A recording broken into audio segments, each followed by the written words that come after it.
ప్రజలకు అన్యాయం జరిగితే పోరాటం చేసే ఏకైక పార్టీ కాంగ్రెస్ అని ఆ పార్టీ సీనియర్ నేత మల్లు రవి అన్నారు. మునుగోడు ఉప ఎన్నికలో కాంగ్రెస్ పార్టీ 3వ స్థానంలో నిలిచినంత మాత్రాన పార్టీ పనైపోయింది అనుకుంటే పొరపాటేనని మల్లు రవి చెప్పారు.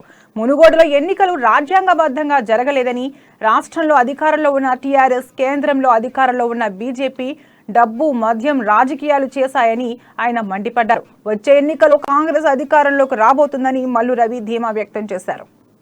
పార్టీ ప్రారంభించినప్పుడు భారతదేశ స్వతంత్రం కోసం ఏ రకంగా ప్రారంభించి పోరాటం చేసి చివరికి భారతదేశానికి 1947లో స్వతంత్రాన్ని తీసుకుని వచ్చిన విధంగా ఈ భారత్ జోడో యాత్ర కూడా ఆ రకమైన ఉద్దేశం కోసం, ఒక్క కాంగ్రెస్ పార్టీ కోసం ప్రారంభించినటువంటి భారత్ జోడో యాత్ర కాదు, భారతదేశ ప్రజల యొక్క స్వతంత్రాన్ని, ప్రజాస్వామ్యాన్ని, రాజ్యాంగపరమైన పరిపాలనని పునరుద్ధరించడం కోసమే ఈ భారత్ జోడో యాత్ర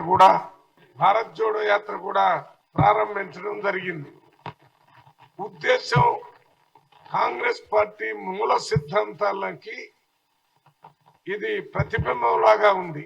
ఆనాటి కాలంలో మన స్వతంత్ర సమరయోధులు తమ కుటుంబం కోసం కాకుండా, తమ స్వార్థం కోసం కాకుండా మొత్తం భారత జాతి కోసం ఏ రకంగా కష్టపడి పనిచేశారో మహాత్మా గాంధీ గారి నాయకత్వంలో, ఈనాడు రాహుల్ గాంధీ గారి నాయకత్వంలో కూడా కాంగ్రెస్ పార్టీ భారత జాతి మొత్తం యొక్క ప్రజల కోసం పనిచేస్తున్నారు.